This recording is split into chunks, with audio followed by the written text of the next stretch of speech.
हरे कृष्णा। सभी भक्तों का बहुत बहुत स्वागत है आज के संध्या कर्मी क्लास में।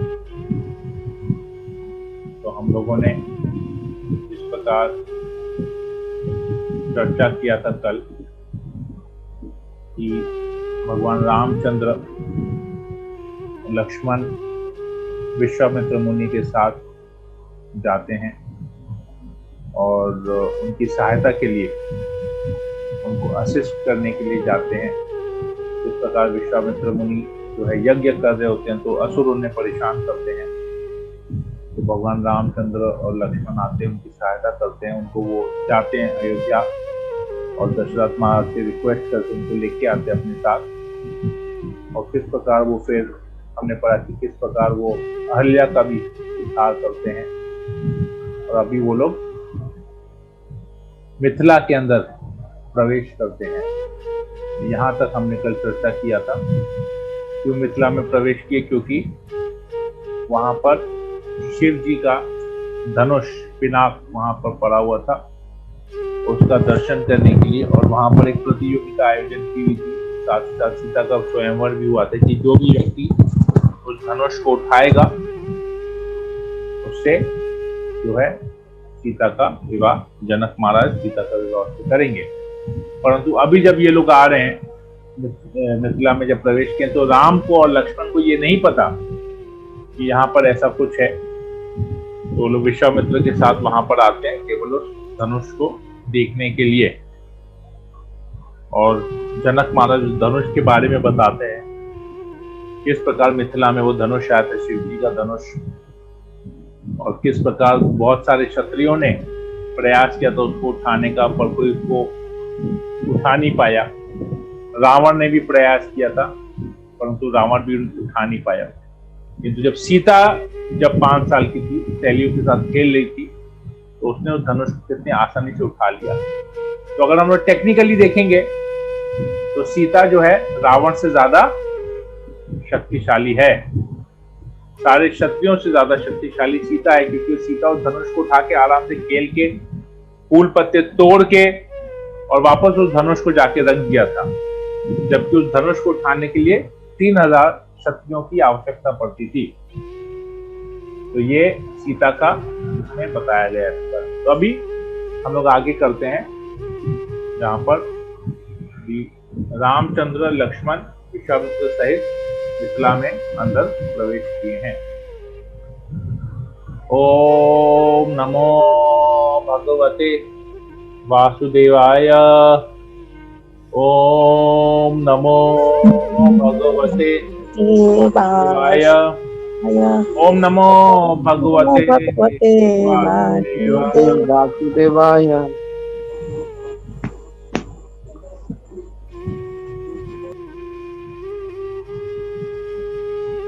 तो वर्णन कुछ इस प्रकार आता है कि अभी ये लोग मिथिला के उत्तर द्वार से प्रवेश किए हैं मिथिला के अंदर में, और देखते हैं कितना बड़ा वहां पर एक आयोजन किया गया है। तो सीता वहां खड़ी रहती है दूर में, रामचंद्र घुसते हैं, सीता ऊपर में महल के ऊपर में खड़ी हुई रहती है, और जैसे कहा जाता है कि बालकनी में खड़ी हुई है। और भगवान रामचंद्र घुसते हैं तो रामचंद्र की नजर सीता के ऊपर पड़ती है और सीता देवी की नजर रामचंद्र के ऊपर पड़ती है।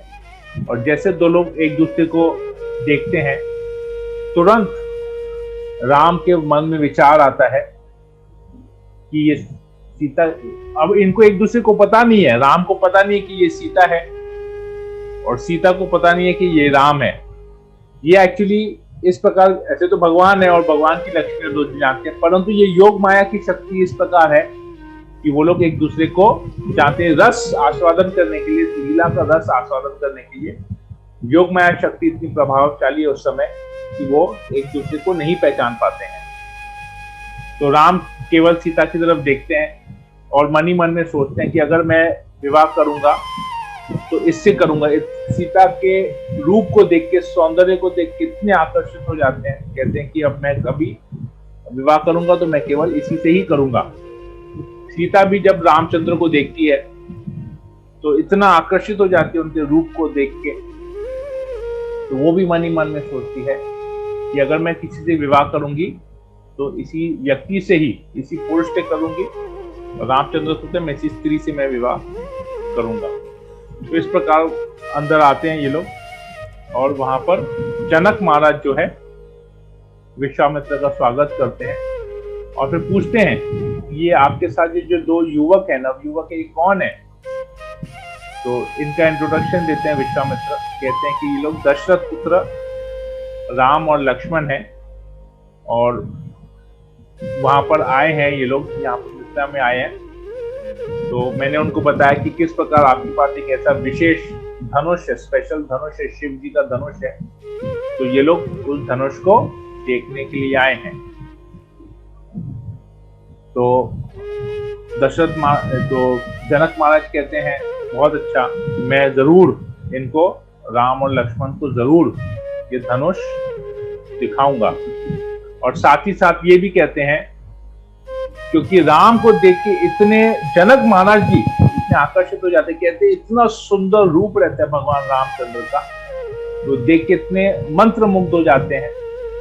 और कहते हैं विश्वामित्र, वो कहते हैं जनक महाराज कि अगर राम उस धनुष को उठाने में सफल हो गया, मैं तुरंत ही अपनी पुत्री सीता का उससे विवाह कर दूंगा।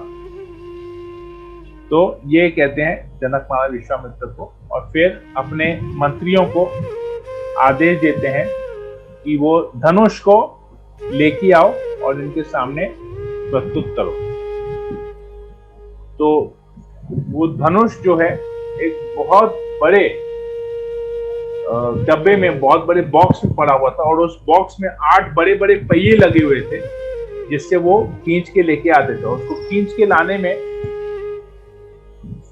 5000 लोग मिलके उसको खींच के वहां पर लेके आए। तो ये शिव जी का धनुष था, इतना बड़ा, इतना हैवी, साधारण मनुष्य के उठाने के वो एकदम बाहर है। तो हमने चर्चा किया था किस प्रकार कोई भी क्षत्रिय उसको उठाने में असमर्थ था। तो इधर अभी इस के बारे में बताते हैं,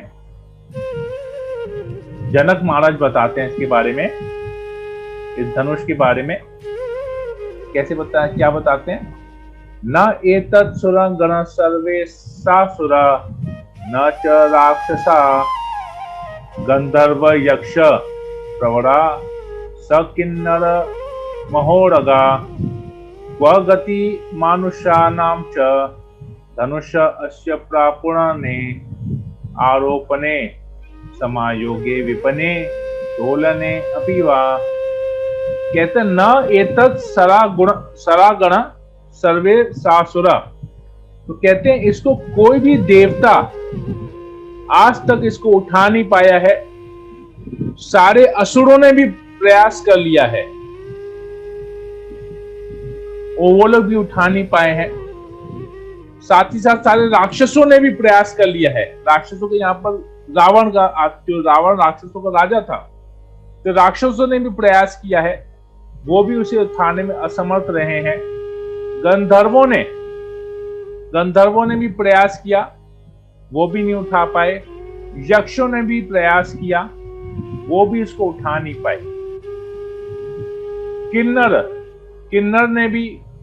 किन्नरों ने भी प्रयास किया, वो भी उसको उठा नहीं पाए। महोरगा मतलब जो सर्पों के देवता हैं, उन्होंने भी उठाने का प्रयास किया, वो भी उठा नहीं पाए। तो जब ये लोग सब नहीं उठा पाए तो क्वा गति मानुषाम नाम च, तो ये मनुष्य में क्या बल हो सकता है इसको उठाने का, जब इतने बड़े लोग उठा नहीं पाए। तो क्वा गति मानुषाम न च धनुष अस्य प्रापुराणे।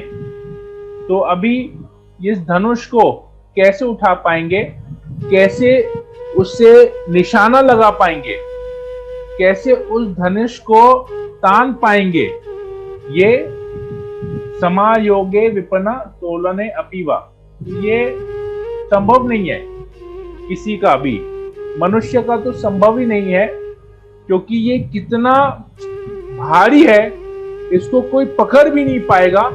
मान लीजिए अगर पकड़ भी लिया तो इसको उठा नहीं पाएगा, मान लीजिए अगर उठा भी लिया तो इसमें वो रस्सी नहीं बांध पाएगा, अगर वो नहीं कर पाया तो उसको उससे निशाना भी नहीं लगा पाएगा, अगर निशाना लगा भी किया तो उस रस्सी को खींच के बाण चला नहीं सकेगा।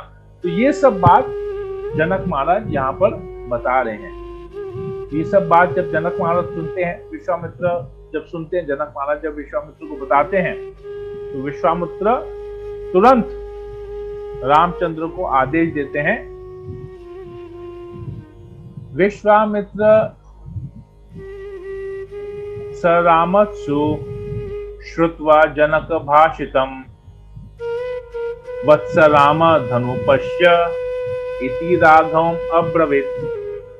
विश्वामित्र स रामत्सु श्रुत्वा जनक भाषितम् वत्स राम धनुपश्य इति राघवम् अब्रवीत्। कहते विश्वामित्र और राम ने जब ये जनक महाराज के ये बात सुना, श्रुत्वा जनक भाषितम्, तो विश्वामित्र ने और रामचंद्र ने ये जनक महाराज के बात को सुना तो तुरंत वो क्या बोले, हे राम, हे राघव, वत्स राम धनुपश्य, जाओ तुम इस धनुष को देखो। ये जो इतना गुणगान कर रहे हैं जनक महाराज इस धनुष के बारे में, तुम इस धनुष को देखो। और तुरंत रामचंद्र उस धनुष के पास जाते हैं, जो धनुष जिस बॉक्स में पड़ा था उस बॉक्स को खोलते हैं और उस धनुष को देखते हैं। तो इसमें बताते हैं, आचार्यगण बताते हैं कि ये जो धनुष को देखना, ये जो विश्वामित्र बताते हैं, वत्स राम धनुपश्य, ये राम तुम इस धनुष को देखो, तो इसमें ना 3 प्रकार के शिष्यों के शिष्यों का वर्णन आता है। तो जो सबसे फर्स्ट क्लास शिष्य होता है, जो सबसे उच्च कोटि का शिष्य होता है, वो गुरु का जो आदेश है उस आदेश को सही मायने में समझता है, जो कि इस सिचुएशन में, इस परिस्थिति में भगवान रामचंद्र हैं। वो आदर्श शिष्य की भांति वो उनको आदेश मिलता है विश्वामित्र से कि जाओ इस धनुष को देखो। धनुष को देखने का मतलब है ये जो भी जनक महाराज ने बताया है कि इसको आज तक कोई उठा नहीं पाया है, मतलब तुम जाओ देखो, इसको उठाने का प्रयास करो। फिर जनक महाराज कहते हैं अच्छा ठीक है, इसको अगर कोई उठा लेता है तो इसको प्रत्यंचा करना, मतलब उसको उस रस्सी से बांधना। तो तुम प्रत्यंचा चढ़ाओ। जनक महाराज कहते हैं कोई उठा भी लिया तो उसको कोई रस्सी बांध नहीं पाएगा, तो तुम जाके प्रत्यंचा चढ़ा के देखो। फिर अगर कोई प्रत्यंचा चढ़ा भी लिया तो उससे निशाना नहीं लगा पाएगा, तो तुम निशाने को भी लगाओ, और निशाना लगा भी दिया तो उसमें से बाण नहीं छोड़ पाएगा। तो तुम ये सब प्रयास करो। मतलब तो देखिए, फर्स्ट क्लास शिष्य जो चीज जनक महाराज ने बताया, केवल एक सेंटेंस में विश्वामित्र ने उनको कहा कि वत्स राम धनुपश्य। तो रामचंद्र समझ गए कि उनको क्या करना है, उनको जाना है, केवल देखना नहीं है, उस धनुष को देखना है, उसको उठाना है, देखना है कि धनुष क्या है, उसको फिर प्रत्यंचा चराना है और फिर उसको टानना है और उसमें से निशाना भी लगाना है, सब कुछ करना है। तो ये रामचंद्र समझ जाते हैं और वैसे वो करते हैं। दूसरे कैटेगरी का शिष्य जो होता है, जो सेकंड क्लास शिष्य होता है, वो क्या करेगा, वो जाएगा, अच्छा मुझे बोला है धनुपश्य, जाओ धनुष को देख के आओ। ठीक है, मैं गया, देखा, नमस्कार किया, वापस आ गया। अरे गुरुदेव, आपने तो धनुष को खाली देखने के लिए कहा, मैं देख लिया बस, ठीक है, अब मैं जाऊं, अब कोई काम नहीं है। सेकंड क्लास का। जो थर्ड क्लास का शिष्य होता है तीसरी श्रेणी का जो शिष्य होता है वो क्या बोलेगा, मैं क्यों देखूं, मैं थोड़ी ना सब धनुष देखना मेरा तो इतना काम है, आपको देखने के अच्छा, आपने इसके बारे में सुना, आप देखो, आप मुझे क्यों बोल रहे हो। तो इसी प्रकार जब हम भक्ति करते हैं, जब हमको अपने गुरु से या अपने सीनियर वैष्णवों से, भक्तों से, सीनियर डिवोटी से, जिनके अंडर में हम भक्ति साधना करते हैं, तो हमको जब वो लोग कोई सेवा देते हैं तो हमको समझना चाहिए वो जब हमको कोई सेवा दे रहे हैं तो किस मूड से दे रहे हैं, उनके मूड को हमको समझना चाहिए और ठीक से डीप मीनिंग वो क्या हमको कहना चाहते हैं वो डीप मीनिंग हमको समझना चाहिए। केवल उन्होंने जितना कहा है उतना ही नहीं करना है। ये हम आगे देखेंगे किस प्रकार हनुमान जी भी आदर्श शिष्य के रूप में, किस प्रकार आदर्श सेवक के रूप में वो भगवान रामचंद्र के आदेशों का पालन करते हैं, उनके मन की बात को समझ जाते हैं। तो जो भक्ति में आगे रहता है, भक्ति में आगे बढ़ने का यही कारण है कि हमको हमेशा कुछ एक्स्ट्रा करना है। हमको अपने सीनियर्स का, वरिष्ठ वैष्णवों का बात को सुनना है, उनके आदेशों को सुनना है, उसमें वो हमसे एग्जैक्टली क्या चाहते हैं, हमको उस मूड को समझना है, उस आज्ञा को ठीक से समझना है, उस सेवा को ठीक से समझना है और फिर उसको अच्छी तरह से करना है। ऐसा नहीं कि जितना बोला उतना ही करके आ गए या बोले नहीं हमसे नहीं होगा, हम क्यों करेंगे, हमारे बस का बात नहीं है, ये सब नहीं कहना है। तो हम सेकंड क्लास और थर्ड क्लास में आ जाए। तो फर्स्ट क्लास अगर हमको रहना है तो हमको इस बात को समझना बहुत जरूरी, जिस प्रकार रामचंद्र यहाँ पर कर रहे हैं। तो जैसे ही रामचंद्र जब जा रहे थे धनुष की तरफ देखने के लिए, बोले ठीक है गुरुदेव मैं जाता हूँ, आपने कहा है मैं उसको देखने जाता हूँ। तो सारे मिथिलावासी वहां पर देखने लगे रामचंद्र का इतना कोमल रूप। 12 साल का बालक, सोचिए 12 साल का बालक जा रहा है ऐसे धनुष को उठाने के लिए जो कि 3000 क्षत्रिय मिलकर उठा रहे थे। ऐसे धनुष को उठाने जा रहा है जो 5000 लोग मिलकर उसको टान के लेके आ रहे थे, ऐसे धनुष को वो उठाने जा रहे हैं। तो सब लोग सोच रहे ये कोमल सा बालक कैसे उठाएगा।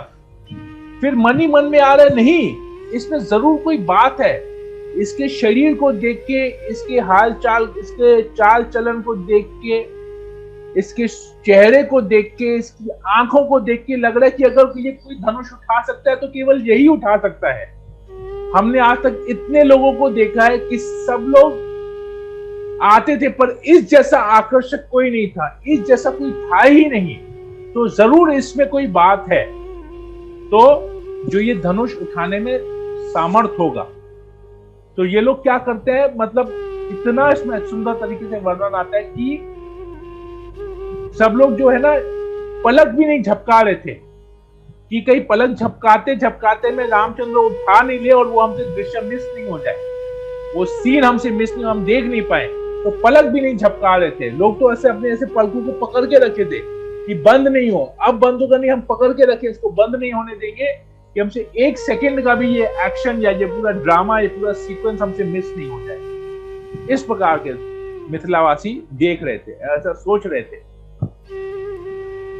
रामचंद्र जाते हैं क्योंकि वो धनुष शिव जी का होता है, उनके परम भक्त का होता है, तो धनुष को प्रणाम करते हैं।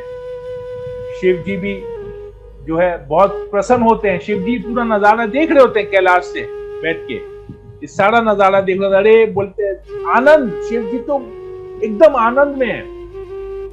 आखिर में मैं जिस मकसद से इस धनुष को यहाँ गिराया था, भगवान के रामचंद्र के लिए गिराया था, आज भगवान रामचंद्र स्वयं आ रहे हैं और इस धनुष को उठाने वाले हैं। तो वो भी भगवान रामचंद्र को प्रणाम करते हैं। जैसे ही शिव जी के धनुष को प्रणाम करते हैं वैसे ही शिव जी भी वहां प्रणाम करते हैं कि हाँ आज मेरी इच्छा जो है, मेरा मकसद जो है वो पूरा होने वाला है। और भगवान रामचंद्र धनुष को हाथ लगाने वाले हैं और धनुष को भगवान की कृपा मिलने वाली है। और इस प्रकार सब लोग को यही था, जिस प्रकार भगवान रामचंद्र ने केवल वहां धनुष को देखा, उस दृष्टि से ही लोग वहां पर समझ गए कि यही अभी उठाएगा। तो तुरंत भगवान रामचंद्र ने क्या किया, उस धनुष को अपने बाएं हाथ से ऐसे पकड़ा, ऐसे उठाया, प्रत्यंचा चराई, ऐसे टाना उसको और धनुष टूट गया, और बीचों बीच मतलब रामचंद्र ने उसको बीच से ही पकड़ा था, प्रत्यंचा चढ़ाया, टाना और टूट गया उसी वक्त। मतलब ये इतना फास्ट हुआ, ये इतने स्पीड में हुआ ये कि लोगों को पता भी नहीं चला कि एक्चुअली हुआ क्या। और एक जोर सा, इतना जोर से वहां पर आवाज आया जैसे भूकंप आया हो, कोई पहाड़ गिर गया हो, कोई बिजली गिर गई हो, इस प्रकार का आवाज वहां पर आया। हम लोग देखते हैं जैसे सीरियल में या टीवी में देखते हैं, जब ये दिखाते हैं एकदम स्लो मोशन में दिखाते हैं कैसे भगवान रामचंद्र धीरे धीरे धीरे धीरे उठा रहे हैं, थोड़ा बैकग्राउंड म्यूजिक होता है, एकदम हाई फाई म्यूजिक वो लोग देते हैं टेंशन को, फिर लोगों की एक बार बांध की तरफ दिखाते हैं, रामचंद्र के चेहरे को दिखाते हैं, फिर पब्लिक की ओर वहां पर जो लोग बैठे हैं सबका चेहरा दिखाते हैं, ऐसे ऐसे करते करते करते करते कितना देर से, कितना डिटेल में उसको दिखाते हैं कि कैसे क्या। पर इधर बताया गया कि तुरंत एकदम समय नहीं लिया, गए, प्रणाम किया, धनुष को पकड़ा, उठाया, प्रत्यंचा चढ़ाई, टाना और धनुष टूट गया। कहते हैं इसमें आता है, वाल्मीकि जी बहुत सुंदर तरीके से लिखते हैं, कहते हैं तस्य शब्द महान आसीन निर्घात समानी स्वना भूमि कंप सुमहान पर्वतस्य इवा दीर्यता। कहते हैं कि इतना जोर का टूटने का आवाज आया, तस्य शब्द महान आसीन, जैसे कोई बहुत बहुत इतना, जैसे कोई बम फटा हो, इतना जोर का कुछ टूटने का आवाज आया। और टूटने का आवाज, टूटने की जो गर्जनता थी इतनी जोर से की थी कि जैसे मान लो कोई बम फट गया हो, इस प्रकार का आवाज था। निर्घात समानी स्वना, मतलब जैसे किसी ने पूरे बारूद से किसी चीज को उड़ा दिया हो, इतना जोर सा निर्घात, इतना जोर का उसका आवाज था। निर्घात समान सुना, इतना जोर का आवाज था। भूमिकंप, जिस प्रकार भूमिकंप होता है, भूमिकंप जैसा फील हुआ, क्योंकि उस आवाज से जैसे ही धनुष टूटा तो भूमिकंप हो गया, और वहां पर जितने भी मिथिलावासी थे सब तो उस आवाज को सुन के बेहोश हो गए। जो बेहोश नहीं हो पाए, जो बेहोश नहीं हुए, वो भूमिकंप हुआ उस पे गिर गए, उस डर के मारे ही गिर गए, ऐसा यहां पर बताते हैं। फिर कहते हैं पर्वतस्य सुमहान पर्वतस्य इव दीर्यता, जिस प्रकार पर्वत गिरने का आवाज आता है, भूमिकंप होता है, बड़े बड़े पर्वत गिर जाते हैं नीचे, टुकड़े टुकड़े हो जाते हैं, और वैसा जो आवाज आता है तो वैसा आवाज वहां पर हुआ। तो कहते हैं कि ये आवाज जो है, सब लोग इस आवाज को सुन के भयभीत हो गए, कुछ बेहोश हो गए, कुछ गिर गए। केवल 5 जने ऐसे थे जिनको हल्का सा भी वैसा महसूस नहीं हुआ। एक तो भगवान रामचंद्र स्वयं, जिन्होंने इस धनुष को तोड़ा, दूसरा लक्ष्मण, तीसरे जनक महाराज, और चौथे विश्वामित्र, और 5वां सीता देवी। ये 5 जन को ये एकदम भी कुछ वैसा कुछ लगा ही नहीं। तो बताते हैं कि जिस प्रकार ये मिथिला में हो रहा था, परंतु ये गर्जन की आवाज अयोध्या तक सुनाई दी, दशरथ महाराज को भी सुनाई दी ये गर्जन की आवाज। इतना जोर का गर्जन हुआ तो अयोध्या वासी भी, ये सब महल से जो मंत्री थे, जो लोग थे, अपने घर से निकल के मंत्री महल से बाहर निकले कि ये गर्जन की आवाज लगता है बहुत जोर की, कहीं बिजली गिरी है, अभी लगता है बहुत जोर का तूफान आने वाला है, वर्षा होने वाली है। परंतु बाहर निकल के दिखता है आसमान तो खुला पड़ा है, सूरज अच्छी तरह से चमक रहा है, सूरज रोशनी में है, काले बादल तो कहे नहीं, तो ये गर्जन हुई कहां से? तो अयोध्या तक ये आवाज सुनाई दी, यहां तक कि देवी देवता भी ऊपर से देख रहे थे कि ये गर्जन कैसे हुआ। तो इतना सुंदर ये एटमॉस्फेयर था उस समय, वातावरण इतना सुंदर था। तो ऐसा तो उस समय कहते हैं तो केवल विश्वामित्र, जनक और ये दोनों रघुनंदन राम और लक्ष्मण को कुछ भी वैसा नहीं हुआ। बाकी सब लोग कहते हैं अब थोड़ा थोड़ी देर में जैसे सब लोग वापस होश में आए, उनको पता चले, उनको ये रियलाइज हो कि क्या हुआ है, उसी समय जनक महाराज ने जो है विश्वामित्र के सामने विनम्रता पूर्वक हाथ जोड़े और कहा कि इस दशरथ के पुत्र राम का बल मैंने आज देख लिया। मैंने आज तक ऐसा बलशाली व्यक्ति नहीं देखा है, और ये जिस प्रकार इसने धनुष उठाया, प्रत्यंचा चढ़ाई और उसको तोड़ दिया, ये मैं अभी कल्पना भी नहीं कर सकता कि ऐसा कुछ हुआ भी है, मैं सोच भी नहीं सकता। और साथ ही साथ ये मनुष्य है, ये एक साधारण मनुष्य है, एक बालक है, कोमल सा बालक है, ये कैसे हो सकता है? मुझे तो अभी भी विश्वास नहीं हो रहा है। और उठाना क्या, इसने तो धनुष को तोड़ भी दिया। क्या अद्भुत दृश्य मैंने देखा है, ये मैं वर्णन भी नहीं कर पा रहा। इतने जनक महाराज इतने एक्साइटेड हो गए थे, तो ये उस एक्साइटमेंट में ये सब बात विश्वामित्र को बता रहे हैं। और वहां जो सीता की जो सखियां थी, वो लोग गई दौड़ते दौड़ते सीता के पास, क्योंकि सीता महल के अंदर थी, अपने कमरे में बैठी थी, वो उसने ये नजारा देखा नहीं।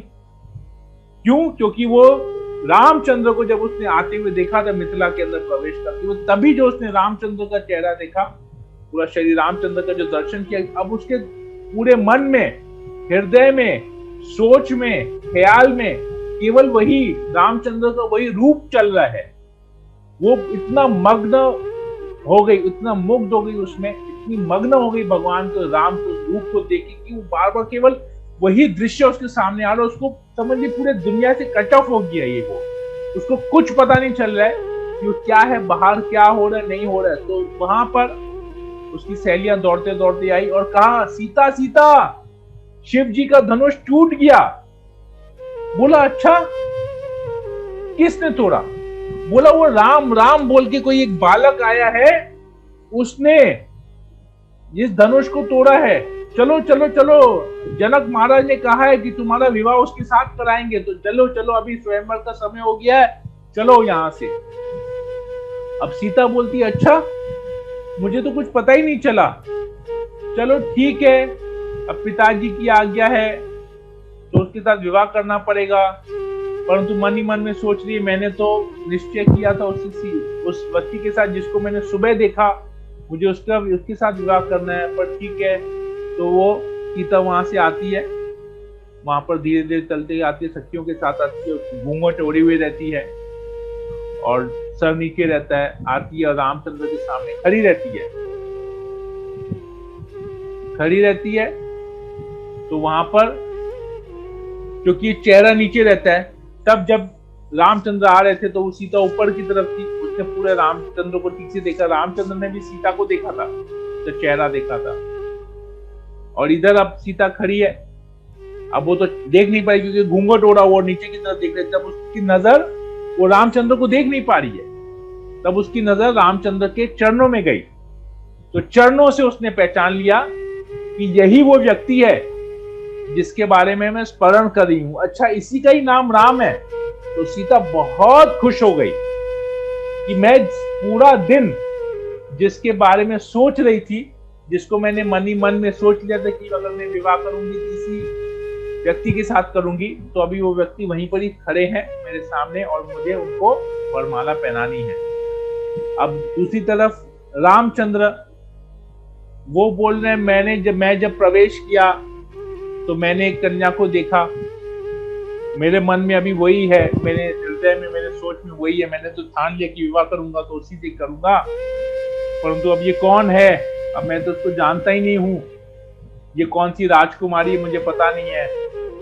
परंतु तुरंत जब उसने सीता के हाथों को देखा, उसके हाव भाव को देखा, तो समझ लिया कि ये वही है, सीता ही है। ऐसे भगवान को तो किसी को पहचान, ऐसा नहीं होता कि भगवान किसी को पहचान नहीं पाए, परंतु जैसे मैंने कहा योग माया ये पूरे ड्रामा को ऑर्गेनाइज करा रही थी, तो ये पूरा ड्रामा उस प्रकार हो रहा था, परफेक्ट एकदम हो रहा था, योग माया की शक्ति द्वारा ये हो रहा था। तो वो रामचंद्र भी खुश हुए कि हाँ मेरा विवाह इसी से होगा। परंतु जैसे ही लेके आई वहां पर विवाह का माला पहनाने की सीता देवी, तो भगवान रामचंद्र ने मना किया, बोला नहीं, ये संभव नहीं है। क्यों संभव नहीं है? जैसे कहते नहीं ये संभव नहीं है, मेरा विवाह अभी करना संभव नहीं है, तो जनक महाराज घबरा जाते हैं, सीता देवी भी सहम सी जाती है, ये क्या बोल रहे हैं, मैंने तो सोचा था इससे विवाह करूंगा, अवसर भी है। जनक महाराज कहते हैं कि अब ये अगर ना कर दिया तो कौन मिलेगा मुझे, ऐसे ही तो इतना टेंशन हो गया, कोई धनुष भी नहीं उठा पा रहा था, अब इसने तो सब कुछ कर लिया, सारे क्राइटेरिया को फुलफिल कर दिया, अब ये ना बोल रहा है। तो रामचंद्र कहते हैं नहीं, ये विवाह तब तक संपन्न नहीं होगा जब तक मेरे माता पिता की मैं परमिशन नहीं लेता। मैं तो अयोध्या से चल के आया, विश्वामित्र ने मेरे पिता से प्रार्थना की कि मुझे राम दो, मैं उनको असिस्ट करने के लिए आया था, उनको सहायता करने के लिए आया था, मैं विवाह के लक्ष्य से यहाँ नहीं आया।